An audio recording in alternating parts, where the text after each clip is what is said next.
Hi, this is Lee Eric Smith, and you are listening to the TSD Interview. For this edition, we had a chance to sit down and talk with head coach of the Memphis Grizzlies, David Fizdale. And in our wide-ranging interview, we talked about not just things going on the court, including what changes he plans to instill for this season and how he's looking to build a championship culture. We also talked about life off the court and his first visit to the National Civil Rights Museum here in Memphis. Check out the TSD interview with Coach David Fizdale. So I guess we'll just kind of, I'll start with, because you've been so outspoken on social issues. Yes. I'm not going to go too deep with that. That's all right.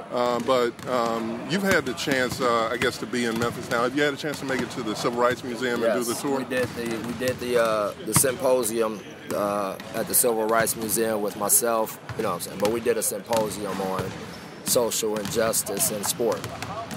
And so I got to go over there and spend time with them. First time ever being in the museum. And, I got to stand where Dr. King was assassinated, moved me to tears. What were you thinking in that moment? I was overwhelmed, really. That's where our history changed dramatically in this country. It really set a lot of things back. From that standpoint, because I really started to get the whole picture after that when I went to the Stax Museum, and they talked about how they had this integrated, studio where white people and black people worked together and they didn't see color. And right after Dr. King was killed, it all crumbled, and they stopped working together, and the tensions in the South really overran Memphis, and so.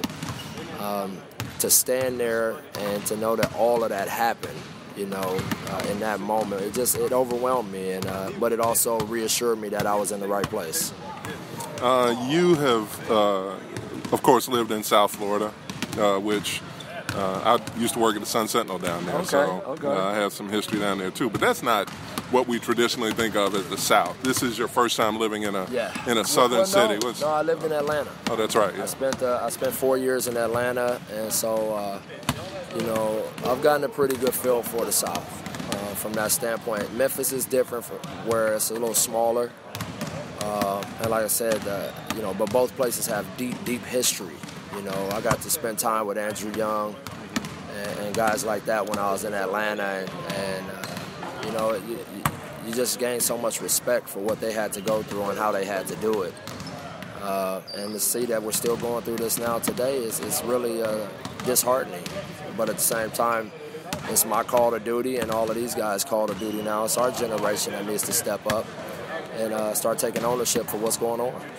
It seems like when you first came to Memphis, from the very beginning, you talked about being a coach, I guess, in a sense, more than just on the court, but, being very active in the community. And that's something that a lot of players, coaches, celebrities, people in your type position would say, but it seemed to resonate more deeply with you.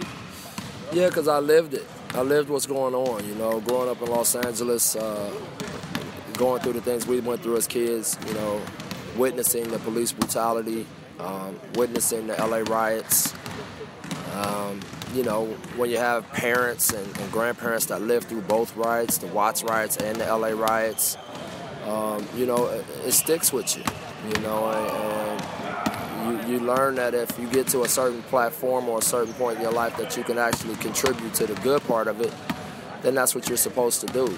And so coming to Memphis, that's why I said I just felt like I was supposed to be here, because it's bigger than just me. It's bigger than coaching. This is about our society as a whole and helping people who don't have a voice. And seeing that I do have a voice, I'm going to use it. If we look back at the end of David Fizdale's Grizzlies career, whether that's 3 years, 5 years, 15 years from now, what would you want the David Fizdale legacy in Memphis to be looking back? Well, obviously I want to bring a title to the city. That's what they brought me here first and foremost to do, is to coach these guys to a championship. And so I would love to when I walk away from Memphis at whatever time and for whatever reason, be able to say that we did that.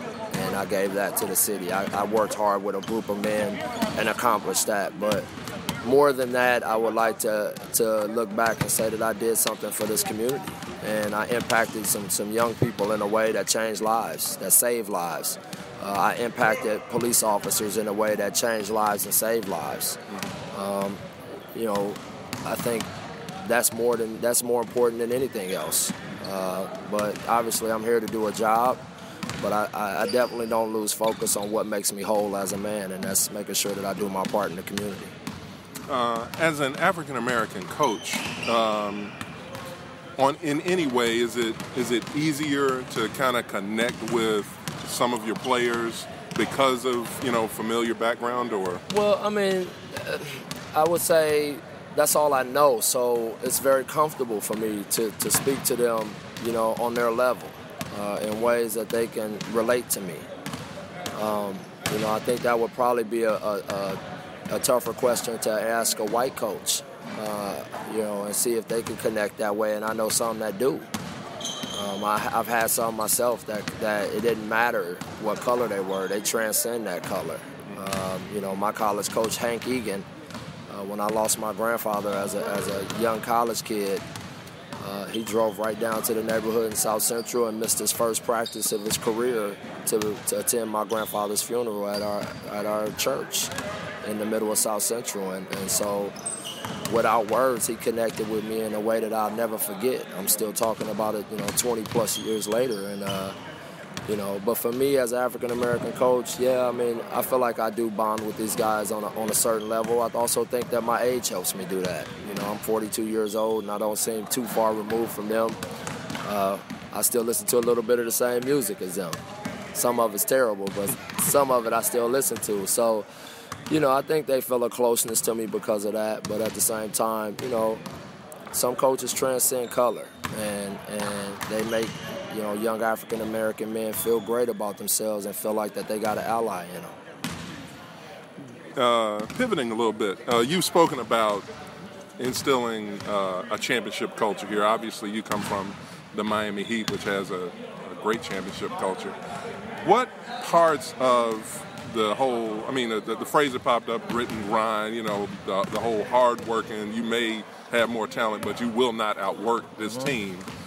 How do you build on that, and what specific, aspects of culture that might have been underdeveloped before you got here are you trying to bring out now? Well, I don't know if I would say it was underdeveloped. I just think everybody has their way of doing things. And, people don't realize it, but the culture that Pat Riley instilled in Miami is a grit and grind culture. They forget that before he went to Miami, he had the most physical, nastiest fighting team probably in the history of the game. You talking about Charles Oakley, Anthony Mason, Charles Smith, Patrick Ewing, John Starks. These guys will fight you. They bite your face off, man. And they did it because of Pat. And then when Pat went to Miami, it just set it off even more. P.J. Brown, Alonzo Mourning, Tim Hardaway, Dan Marley. You talking about some of the toughest, Keith Askins, who was a good friend of mine. You talking about some of the toughest, nastiest guys. And so that culture was instilled early on in Miami from Pat. And so when I came here, that was one of the things that really attracted me to it, is that I wouldn't have to overdo that part of it. And so I think the part that I want these guys to start feeling is that, to be champions, you have to carry yourself a certain way. You have to behave a certain way. You have to prepare a certain way. But you also have to have the vision of being a champion first. And if you don't see yourself as that or having a chance to do that, then you're never going to get there. And so everything we've done here up to this point has been, if it says championship, it stays. If it doesn't, it's gone. And it goes all the way from the paint on the walls to the shoes we wear, to the clothes we wear, to the equipment we use. Everything has to say championship. And so I want to provide these guys every resource possible to give them the opportunity to feel what I felt. I'm going to hip you to something that you had no way of knowing. About this time last year, as the team was in training camp, I pitched a wild and crazy idea that both Zach and Mark should be shooting more threes. I saw in a comment at another paper that you kind of joked that Mark might get pulled if he doesn't get up 3 or 4 threes a game. It kind of joked. You said it right. I kind of joked because I really do want him. And more I said that to him just to free his mind that don't hesitate. and he's taken it to heart. He has not hesitated. Every chance he gets, when he's got room to let it go, he lets it go, and he really can shoot the basketball. And same with Zebo. That was my case. I was like, it's not like we're asking Shaq to shoot threes. These guys can shoot the basketball, and it was just a matter of me, one, putting them in position to do that systematically, and then taking, our system and where they're going to get those shots from and drilling those shots to death. So it's not, random. It's we're really developing particular three-point shots that they're going to get within our offense so that they can become great at it.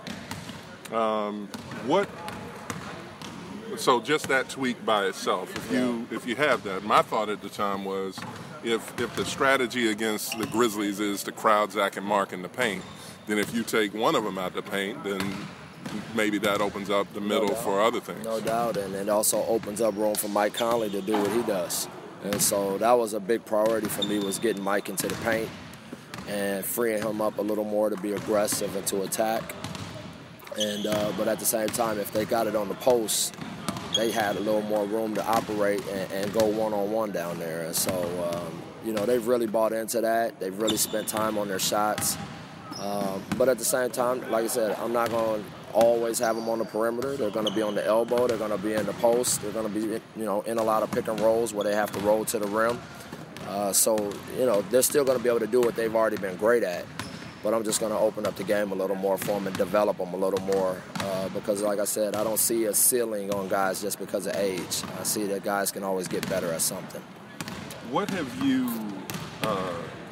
you think was going to be one way about being an NBA head coach, that you got the seat and now it's a whole different thing? I don't know. I don't know if I can even say that it's been anything other than, you are definitely in charge of a lot of stuff. You definitely are the guy that people are going to come to make decisions, to ask questions.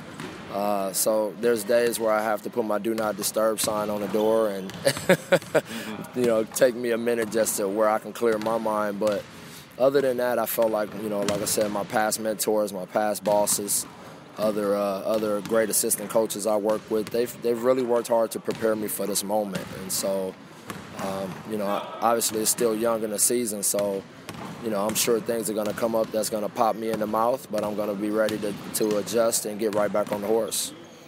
Just one or two more questions. Our initial hope was to try to get both you and Coach Smith of the Tigers in the same room, because this is, from what I understand, the first time in Memphis history that both head coaches of the franchise have been African American. Mm-hmm. Have you had a chance to talk with Coach? If so, has he offered you any tips or guidance? Or just be myself. He told me to be myself. Coach to my strengths, and be willing to listen to my assistants, obviously. But I've always looked up to Coach. As a young coach, even coaching in the NBA, I've always admired him, and I've always looked up to him. So being in the same city with a legend like that, a resource like that is invaluable, and I'll be leaning on him a lot. He's already brought a couple of kids over, recruits, so I got to meet some of his recruits and talk to those guys. But, I just love the idea of us being here together and making history, and it's an honor for me to be called head coach in the same city as Tubby Smith. And last question, I always end on this one. Anything I hadn't asked you that you just like to share? Well, the biggest thing is I need Memphis to come out to our scrimmage tomorrow. We're working on the time. I'm inviting people out. It's for a great cause. We're launching our PALS program, which is a police athletic league, where myself and my coaches, we will start coaching the police department volunteers so that they can learn certain things to teach kids and start coaching kids and officiating games and mentoring kids and tutoring kids. We're looking at about 4 to 6 community centers that we're going to be making sure we get out to. Is that your initiative? Did you kind of? Well, we partnered on this. Director Rawlings, myself, Diane, and our community department. We've all really been beating our head over what's been going on, in our world, and we wanted to be really proactive and putting something in place. And this is something that's in other cities that I thought really could fit in here, and the fact that they hadn't had it, I just said, man, this is a great idea. Diane brought it to me. I was throwing all these ideas out that sounded like it, but she came in right away and had it all structured. And, you know, Memphis PD is right on board with us, which is awesome because they want to help and fix this as well. And I think it's just going to create a great service. It'll help kids have a venue to get away from violence within their own community, but it'll also show them other ways and other skills that they can grow. And the last thing it'll do is it'll show police that these guys are just human beings. They're kids. And if you can get to them earlier than their life situation, then maybe we give them a chance to not be behind, you know, have a barrel of a gun pointed at them. Coach. And we'd like to thank head coach David Fizdale of the Memphis Grizzlies for sitting and talking with us. The Grizzlies tip off their 2016-2017 regular season on October 26, 2016 against the Minnesota Timberwolves. For the Tri-State Defender, I'm Lee Eric Smith.